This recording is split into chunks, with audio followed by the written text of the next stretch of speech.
എന്തിനാണ് അള്ളാഹുവിന്റെ പ്രവാചകൻ ഈ വിശദീകരണം നൽകിയിട്ടുള്ളത്? നമ്മൾ വളരെ ആലോചിക്കേണ്ടതുണ്ട്.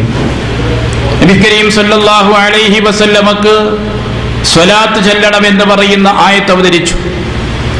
അള്ളാഹുവും അവന്റെ മലക്കുകളും സ്വലാത്ത് ചെയ്യുന്നുണ്ട്. യാ അയ്യുഹല്ലദീന ആമനൂ സല്ലു അലൈഹി വസല്ലിമു തസ്ലീമ, സത്യവിശ്വാസികളെ നിങ്ങൾ പ്രവാചകന് വേണ്ടി സ്വലാത്തും സലാമും ചെയ്യുക. വിശുദ്ധ ഖുർആനിന്റെ ആയത്ത് അവതരിച്ചു. സഹാബത്ത് നബി സല്ലല്ലാഹു അലൈഹി വസല്ലമയോട് പറഞ്ഞു, അള്ളാഹുവിന്റെ പ്രവാചകരെ, അങ്ങക്ക് എങ്ങനെയാണ് സലാം പറയേണ്ടത് ഞങ്ങൾക്കറിയാം. കാരണം അസ്സലാമു അലൈക അയ്യുഹൻ നബിയു വറഹ്മത്തുള്ളാഹി വബറകാതുഹു, അത്തഹിയ്യാത്ത് അവർ തശഹുദ് ചൊല്ലി വരുന്നവരാണ്. അതുകൊണ്ട് എങ്ങനെയാണ് പ്രവാചകന് വേണ്ടിയുള്ള സലാം ഞങ്ങൾക്കറിയാം. എന്നാൽ ഈ സ്വലാത്ത് എങ്ങനെയാണ് ചെയ്യേണ്ടത്? നമ്മൾ ആൾക്കാരെന്നെ ചോദിക്കണ്ടെന്നാ പറയാ. ചില ആൾക്കാരൊക്കെ അതെന്തിനാ ചോദിക്കുന്നതാ, അങ്ങ് ചെല്ലിയാ പോരേനാ. പക്ഷേ സഹാബത്ത് അങ്ങനെയല്ല. മതത്തിന്റെ ഈ നിർദ്ദേശങ്ങൾ വരുമ്പോൾ അതെങ്ങനെയാണ് പ്രയോഗിക്കേണ്ടത്, ചെയ്യേണ്ടതെന്ന് അന്വേഷിക്കുന്നു. അന്വേഷിച്ചപ്പോൾ റസൂൽ സല്ലല്ലാഹു അലൈഹി വസല്ലം പറഞ്ഞു കൊടുത്തു, ഖൂലു, നിങ്ങൾ പറയുക, അല്ലാഹുമ്മ സ്വല്ലി അലാ മുഹമ്മദിൻ വഅലാ ആലി മുഹമ്മദ് കമാ സ്വല്ലൈത അലാ ഇബ്രാഹീമ വഅലാ ആലി ഇബ്രാഹീമ ഇന്നക ഹമീദും മജീദ്. അല്ലാഹുമ്മ ബാരിക് അലാ മുഹമ്മദിൻ വഅലാ ആലി മുഹമ്മദ് കമാ ബാറക്ത അലാ ഇബ്രാഹീമ വഅലാ ആലി ഇബ്രാഹീം ഇന്നക ഹമീദും മജീദ്. ഇങ്ങനെ നിങ്ങൾ പറയുക. സ്വഹാബത്ത് അത് പഠിച്ചു. പ്രവാചകന് വേണ്ടിയുള്ള ആ സ്വലാത്ത് അവർ നിർവഹിച്ചു. ഈ സ്വലാത്ത് നമസ്കാരത്തിൽ ചൊല്ലൽ നമുക്ക് ഫർളാക്കുകയും ചെയ്തു. നിർബന്ധമായും ഒരു മുസ്ലിം ചൊല്ലിയിരിക്കണമെന്ന് പറഞ്ഞു. ഇതിനാണ് സ്വലാത്ത് ഇബ്രാഹിമിയ എന്ന് പറയുന്ന സ്വലാത്ത്.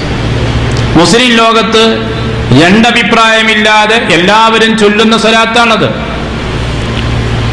അത് ചൊല്ലിയെങ്കിലേ നമസ്കാരം സാധുവാവുകയുള്ളൂ.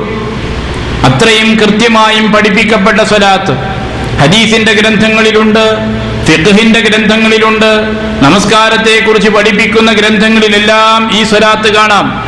അത് പഠിക്കാത്തൊരു മുസ്ലിമും ഉണ്ടാകാൻ പാടില്ല. ഈ സ്വലാത്ത് നമ്മൾ നിർവഹിക്കുമ്പോൾ അതിന് പകരമായി മൻ സല്ലാ അലയ്യ സ്വലാത്തൻ, എനിക്ക് വേണ്ടി ഒരു സ്വലാത്ത് നിങ്ങൾ നിർവഹിക്കുമ്പോൾ സ്വല്ലല്ലാഹു അലൈഹി ബിഹാ അശ്റ, അതിന് പകരമായി 10 നന്മയാണ് അള്ളാഹുവിൽ നിന്ന് ആ വ്യക്തിക്ക് ലഭിക്കുന്നത്. അത്ര പുണ്യം നമുക്ക് സ്വലാത്തിന്റെ ഫലമായി ലഭിക്കുകയും ചെയ്യുന്നുണ്ട്. ഇത്രയും കൃത്യമായും മുസ്ലിം ലോകം പഠിപ്പിക്കപ്പെട്ട സ്വലാത്താണ് സ്വലാത്ത് ഇബ്രാഹിമിയ. പക്ഷേ നമ്മുടെ സമൂഹത്തിൽ, കേരള സമൂഹത്തിൽ നമ്മൾ കാണുന്ന ഒരു സ്വലാത്തുണ്ട്, സ്വലാത്ത് നാരിയ എന്നറിയപ്പെടുന്ന ഒരു സ്വലാത്ത്. ആ സ്വലാത്ത് ആരാണ് ചൊല്ലിയത് നമുക്കറിഞ്ഞുകൂടാ. അതേതെങ്കിലും ഹദീസിന്റെ കിതാബിലുണ്ടോ? ഇല്ല. സ്വഹാബത്ത് ആരും ചൊല്ലിയിട്ടില്ല. മദ്ഹബിന്റെ ഇമാമുകളുടെ ഗ്രന്ഥങ്ങളിലൊന്നും ആ സ്വലാത്തില്ല. പൂർവീകരായ അയിമ്മത്തിന്റെ ഗ്രന്ഥങ്ങളിലൊന്നും ആ സ്വലാത്തില്ല. എന്നല്ല, ആധികാരികമായി സ്വീകരിക്കപ്പെടുന്ന ഒരു ഗ്രന്ഥങ്ങളും നമ്മൾ കാണുന്നില്ല. പിന്നെ കാണുന്നത് ഈ അറബിയിലും മലയാളത്തിലൊക്കെയുള്ള ചില ഏടുകളുണ്ട്. അങ്ങനെയുള്ള ഏടുകളിലാണ് ഈ സ്വലാത്ത് നമ്മൾ കാണുന്നത്. പണ്ഡിതന്മാർക്കാർക്കും അറിഞ്ഞുകൂടാത്ത, പ്രവാചകൻ പഠിപ്പിക്കാത്ത, സഹാബത്തിന് അറിഞ്ഞുകൂടാത്ത, ഇമാമുകൾക്ക് അറിയാത്ത ഈ സ്വലാത്ത് എങ്ങനെ സമൂഹത്തിൽ പ്രചരിച്ചു എന്ന് പോലും ആലോചിക്കുമ്പോൾ അത്ഭുതം തോന്നുകയാണ്. പലപ്പോഴും ആളുകൾ നേർച്ചയാക്കുന്ന സ്വലാത്ത് ഇബ്രാഹിമിയല്ല. എന്തെങ്കിലും കാര്യത്തിന് വേണ്ടിയൊക്കെ ചില ആളുകൾ നേർച്ചയാക്കും. സ്വലാത്ത് ഇബ്രാഹിമിയ ചൊല്ലാൻ വേണ്ടി നേർച്ചയാക്കുന്ന കേൾക്കാറില്ല.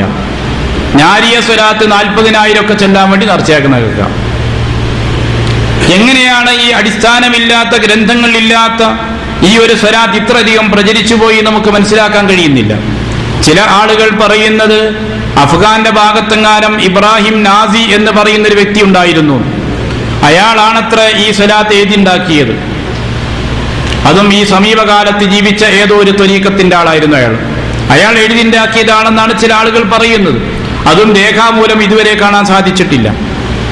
ഇങ്ങനെ ഉണ്ടാക്കിയത് ആരാണെന്നോ എവിടെ നിന്നാണിത് വന്നതെന്നോ പോലും അടിസ്ഥാനപരമായ ഒരു രേഖയുമില്ലാത്ത ഇത്തരം സ്വലാത്തുകൾ, ദിക്റുകൾ അത് സമൂഹത്തിൽ പ്രചരിക്കുന്നു. പ്രവാചകൻ സല്ലല്ലാഹു അലൈഹി വസല്ലം പഠിപ്പിച്ചതാണെങ്കിലോ നമ്മൾ മാറ്റിവെക്കുകയും ചെയ്യുന്നു.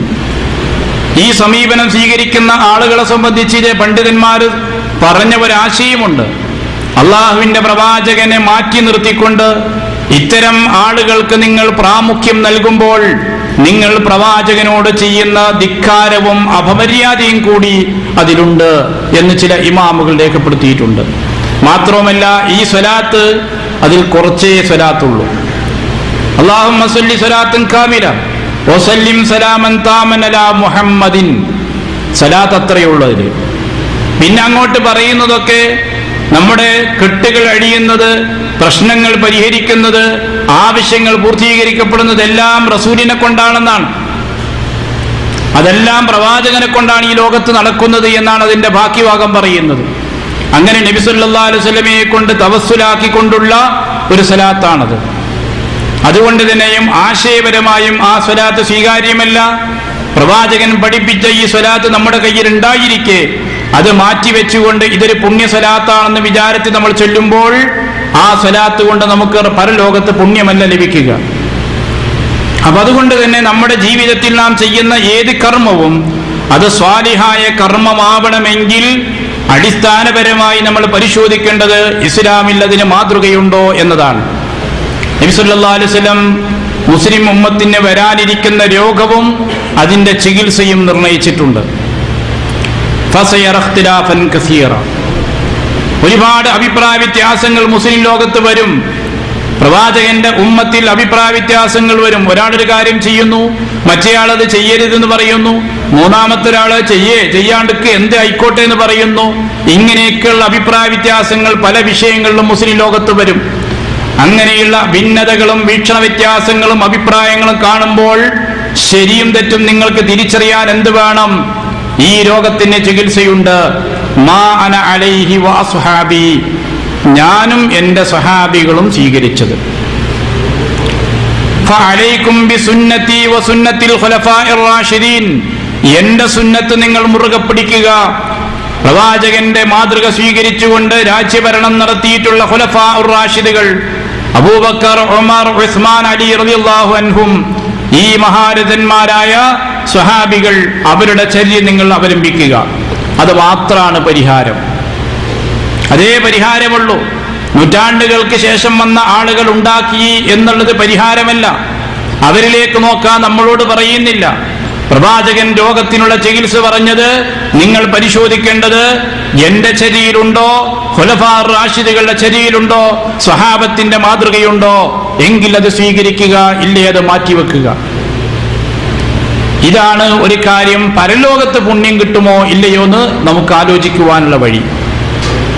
അപ്പൊ നമ്മുടെ തീരുമാനമല്ല, നമുക്ക് തീരുമാനിക്കാവുന്ന കാര്യമല്ല പുണ്യകർമ്മം എന്നുള്ളത്. അത് മാതൃകാപരമായി നമ്മളെ പഠിപ്പിക്കേണ്ടതുണ്ട് എന്നർത്ഥം.